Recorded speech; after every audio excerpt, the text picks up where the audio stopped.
क्या अमेरिका और ईरान युद्ध में शांति केवल एक धोखा थी, फरेब था? पिछले 24 घंटों में हॉर्मुज की खाड़ी में जो कुछ हो रहा है उसने कूटनीति की हर किताब को फाड़कर फेंक दिया है।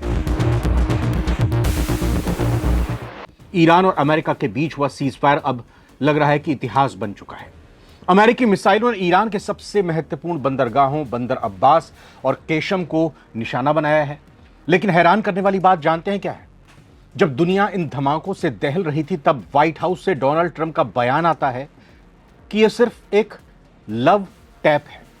मतलब प्यार भरा दुलार, यानी संजय दत्त की फिल्म मुन्ना भाई एमबीबीएस के डायलॉग को यहां उधार लें तो अमेरिका ने ईरान पर हमला कर जादू की झप्पी दी है। क्या अरबों डॉलर के बंदरगाहों को तबाह करना ट्रंप के लिए संपर्क एक तरह से कहें कि छोटा सा इशारा है?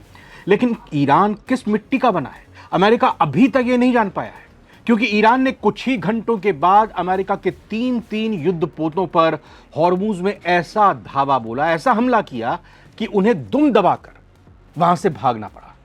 ईरान ने उन्हें खदेड़ दिया। आगे इस वीडियो में हम हॉर्मुज की उस खूनी जंग की एक एक परत खोलेंगे जहां अमेरिकी नौसेना और ईरानी मिसाइलों के बीच आमना सामना हुआ। साथ ही एक और बड़ी खबर यह भी आ रही है कि यूनाइटेड नेशंस में चीन और रूस ने कैसे अमेरिका और उसके चमचों को फिर से औकात दिखाते हुए ईरान का साथ दिया है। इस खबर की भी बात होगी।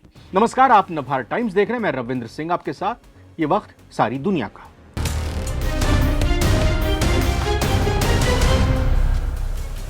सबसे पहले शुरुआत करते हैं उस खबर से जिसने पूरी दुनिया को चौंका दिया है। रिपोर्ट्स के मुताबिक अमेरिका ने ईरान के दो अहम पोर्ट्स केशम पोर्ट और बंदर अब्बास पर मिसाइल और एयर स्ट्राइक कर दिए। यह वही इलाका है जहां पर हॉर्मुज स्ट्रेट के बेहद नजदीक ये पूरा का पूरा एरिया है, यानी दुनिया की तेल सप्लाई रूट का दिल। अमेरिकी अधिकारियों का कहना है कि यह फुल स्केल वॉर नहीं है बल्कि सेल्फ डिफेंस स्ट्राइक थी, आत्मरक्षा में उठाया गया कदम। लेकिन सवाल तो ये उठ रहा है कि अगर सीज फायर लागू है तो फिर ये बमबारी अमेरिका ने क्यों की?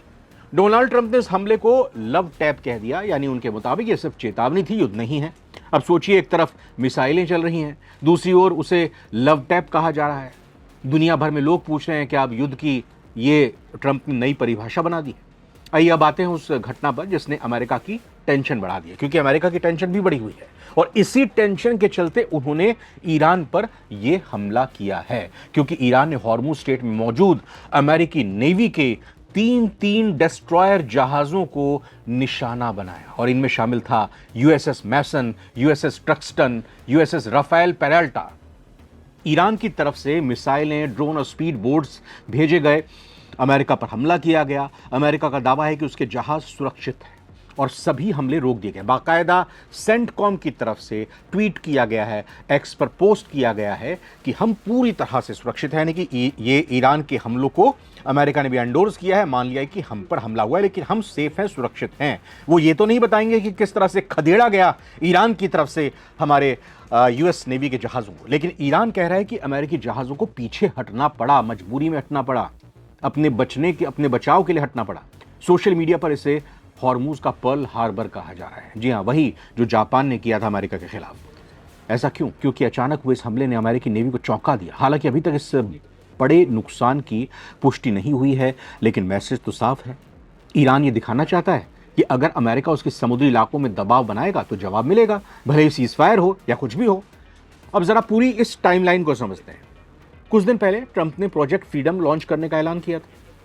इसका मकसद था हॉर्मुज स्ट्रेट में जो भी जहाज फंसे हुए हैं दूसरे देशों के, ईरान की तरफ से जो अरब सागर आना चाहते हैं, वो अमेरिकी सरपरस्ती में उनकी सुरक्षा में उनको बाहर निकाल के लेकर आएंगे। अमेरिका चाहता था कि इंटरनेशनल शिपिंग दोबारा सामान्य हो जाए, ईरान का दखल, ईरान का दबदबा, उसका ब्लॉकेड खत्म हो जाए।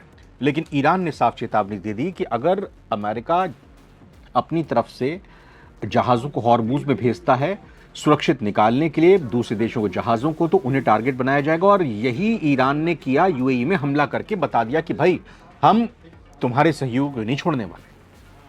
इसके बाद क्या हुआ? फिर अमेरिकी वॉरशिप स्ट्रेट में दाखिल हुए, ईरानी रिवॉल्यूशनरी गार्ड एक्टिव हो गए, ड्रोन वहां पे दौड़ने लगे, मिसाइलें दाग दी गई, छोटे अटैक बोट्स भेजे गए ईरान की तरफ से और फिर अमेरिका ने इसके बाद जवाबी हमला किया, अपनी इन 3 युद्धपोतों को भेजा जिन्हें उल्टे पैर वापस आना पड़ा। यानी टेक्निकली दोनों देश कह रहे हैं कि सीज फायर कायम है, जमीन और समुद्र पर लड़ाई देखने को साफ तौर पर मिल रही है। तो अब सवाल यही है कि भाई सीज़ फायर लागू है तो फिर ये युद्ध क्यों हो रहा है, क्या सीज़ फायर टूटने की कगार पर आ गया है। लेकिन आइए बात करते हैं ईरान के दावे की। ईरान ने भी अपनी तरफ से दावा किया है। अमेरिका ने तो कह दिया है कि हमें कुछ नुकसान नहीं पहुंचा है, हम ईरान को ख़त्म कर देंगे। ईरान की रिवॉल्यूशनरी गार्ड यानी IRGC ने वीडियो जारी करके दावा किया है कि उसने अमेरिकी डिस्ट्रॉयर्स को पीछे हटने पर मजबूर कर दिया। वीडियो में मिसाइल लॉन्च, ड्रोन फुटेज और समुद्री ऑपरेशन दिखाए गए। जी हाँ, बाकायदा ईरान ने वीडियो भी जारी किया है। हालांकि अमेरिका ने इन दावों को खारिज कर दिया। रक्षा मंत्रालय है अमेरिका का, पेंटागन, वहां से एक बयान आया है। उसमें कहा गया कि किसी अमेरिकी जहाज को नुकसान नहीं पहुंचा, सभी मिसाइलें इंटरसेप्ट कर दी गई जो अमेरिका की तरफ से आई थी। ईरानी बोट्स को नष्ट कर दिया गया, उल्टा हमने उनका नुकसान पहुंचाया। लेकिन असली लड़ाई सिर्फ मिसाइलों की नहीं है। ये एक तरह से कहें कि अमेरिका और ईरान के बीच बातचीत की मेज पर आने के लिए डील फाइनल करने से पहले की एक नैरेटिव वॉर चल रही है। ये जताना चाहते हैं अपने देश की जनता को कि हमारा पलड़ा भारी है। दोनों देश अपने लोगों और दुनिया को ये दिखाना चाह रहे हैं कि हम पीछे नहीं हटे हैं, हमने दुश्मन को खदेड़ दिया। और यही चीज़ हालात को और ख़तरनाक बनाती जा रही है कि भाई लग रहा है कि अभी शांति आई, अभी शांति आई, और फिर एकदम से अशांति आ जाती है। अब बड़ा सवाल यह है कि अगर अमेरिका शांति चाहता है तो फिर हमले क्यों कर रहा है, शुरुआत हमलों की क्यों कर रहा है। असल में अमेरिका चाहता है कि हॉर्मुज़ स्ट्रेट खुला रहे, तेल सप्लाई सामान्य रहे, उसका दबदबा बना रहे, ईरान अपने न्यूक्लियर प्रोग्राम पर रोक लगाए। रिपोर्ट्स के मुताबिक अमेरिका ने ईरान को एक नया पीस फ्रेमवर्क भेजा 14 पॉइंट्स का। इसमें यह है कि भाई ईरान के ऊपर जो प्रतिबंध लगे हुए हैं उनको हटा दिया जाएगा, बदले में यूरेनियम एनरिचमेंट जो है उसको सीमित कर दे। जो यूरेनियम एनरिच कर दिए गए हैं 90% से ज़्यादा, उनको ईरान सरेंडर कर दे, हॉर्मुज़ को खोल दे। हॉर्मुज़ खोलेगा, अमेरिका भी तैयार हो रहा है और फिर आगे की बातचीत के लिए तैयार हो रहा है। ये इन 14 पॉइंट्स की बड़ी और मुख्य बातें हैं। लेकिन ईरान कह रहा है कि पहले अमेरिकी दबाव खत्म हो तभी हम बात करेंगे। यानी दोनों देश बातचीत भी कर रहे हैं और एक दूसरे पर हमला भी कर रहे हैं। आइए बात करते हैं उस दावे की जो कई मीडिया रिपोर्ट्स में सामने आया है। कहा जा रहा है कि ईरानी जवाबी हमले कार्रवाई के बाद ट्रंप प्रशासन थोड़ा बैकफुट पर नजर आ रहा है, क्योंकि प्रोजेक्ट फ्रीडम को गल्फ देशों का बिल्कुल समर्थन नहीं मिल रहा है। सऊदी अरब ने जिस तरीके से, UAE ने जिस तरीके से, कुवैत ने बाकायदा अमेरिकी ऑपरेशन को लेकर दूरी बना ली, एयरबेस का इस्तेमाल करने से मना कर दिया। इसके बाद अमेरिका को अपनी रणनीति बदलनी पड़ेगी। भाई जब ये हमारे जहाज़ों को जगह नहीं देंगे तो हम टेक ऑफ करके हमला करने के लिए कैसे जा पाएंगे ईरान से। अमेरिका से हम 14 घंटों की उड़ान भर के तो आएंगे नहीं अपने लड़ाकू विमानों को लेकर। यानी अमेरिका को एहसास हो गया है कि अगर मिडिल ईस्ट के सहयोगी पूरी तरह से साथ नहीं आते तो हॉर्मुज़ में और भी लंबी लड़ाई खिंच सकती है, जो अमेरिका को बहुत महंगी पड़ सकती है। और यही वजह है कि अब ट्रंप बार बार गिड़गिड़ा रहे हैं, रहम की भीख मांग रहे हैं, डील की बात कर रहे हैं कि लड़ाई हमारे बीच हो रही है लेकिन फुल स्केल वॉर नहीं है, हम हर हालत में चाहते हैं कि डील हो जाए। ये तो थोड़ा बहुत अपना चलता ही रहता है। अब कहानी का सबसे बड़ा जियोपॉलिटिकल एंगल है। संयुक्त राष्ट्र यानी यूनाइटेड नेशन में अमेरिका ईरान पर दबाव बढ़ाना चाहता था। एक प्रस्ताव यूनाइटेड नेशन में, संयुक्त राष्ट्र में अमेरिका की तरफ से, बाकी और देशों की तरफ से लाया गया। पहले भी एक बार बहरीन की तरफ से लाया गया था, वो भी धराशायी हो गया था। लेकिन यहां पर रूस और चीन खुलकर फिर से ईरान के साथ खड़े नजर आए। ये जो प्रस्ताव था इसमें यही कहा गया कि ईरान पीछे नहीं हट रहा है, हॉर्मुज़ को खोल नहीं रहा है, लेकिन वीटो लगा दिया गया यहां पर रूस और चीन की तरफ से। रिपोर्ट्स कह रही हैं कि दोनों देशों ने अमेरिका समर्थित प्रस्तावों पर सख्त रुख दिखाया है और संकेत दे दिया कि वो इस पर और भी सख्ती दिखा सकते हैं। अब इसका मतलब समझिए, अगर रूस और चीन ईरान के साथ मजबूती से खड़े रहे तो अमेरिका के लिए अंतर्राष्ट्रीय समर्थन जुटाना मुश्किल हो जाएगा, क्योंकि दो देश जो सिक्योरिटी काउंसिल के परमानेंट मेंबर हैं, अगर वही अमेरिका के साथ नहीं आते, इस प्रस्ताव के साथ नहीं आते, तो फिर वो क्या करेंगे। हाँ, हॉर्मुज़ को पूरी तरह अमेरिकी कंट्रोल में लाने का सपना भी पूरी तरह से अधूरा रह सकता है। कुल मिलाकर अगर देखा जाए तो ट्रंप प्रशासन ने पिछले महीने हॉर्मुज़ स्ट्रेट में ईरानी बंदरगाहों की नाकेबंदी शुरू कर दी थी। अमेरिका ने ऐसा तब किया जब ईरानी बलों ने घोषणा की कि वो ईरान के तट की ओर आने जाने वाले जहाज़ों को रोकेंगे या उनको वापस भेज देंगे।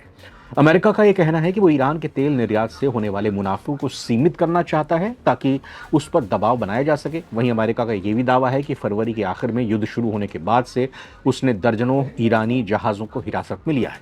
7 अप्रैल को सीज़फायर की अपील के बाद से इस तरह की झड़पों का ये पहला मामला नहीं है। इसके अलावा ईरान को न्यूक्लियर हथियार हासिल करने की इजाज़त देने को लेकर ट्रंप ने कहा था कि इसका 0 चांस है और वो जानते हैं और वो इस पर राज़ी हो गए। यानी ईरान राज़ी हो गया कि हम सरेंडर कर देंगे अपने परमाणु बम को लेकर। देखते हैं कि वो इस पर साइन करने को तैयार हैं या नहीं। लेकिन जब पूछा गया कि दोनों पक्ष एग्रीमेंट के कितने करीब हैं तो ट्रंप ने कहा कि हो सकता है ये ना हो पाए, लेकिन ये किसी भी दिन हो सकता है। मेरा मानना है कि वो मुझसे ज़्यादा डील करना चाहते हैं। ये नया पावर वॉर बहुत खतरनाक मोड़ पर पहुंच गया है। कुल मिलाकर अमेरिका ईरान पर दबाव बढ़ाकर उसके न्यूक्लियर कार्यक्रम पर डील चाहता है। ईरान अपने क्षेत्रीय प्रभाव और हॉर्मोज पर नियंत्रण नहीं छोड़ना चाहता।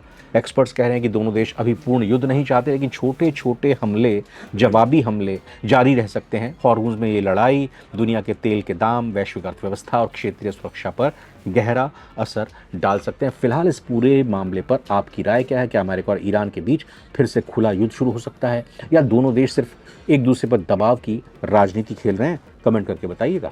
फिलहाल इस वीडियो में इतना ही।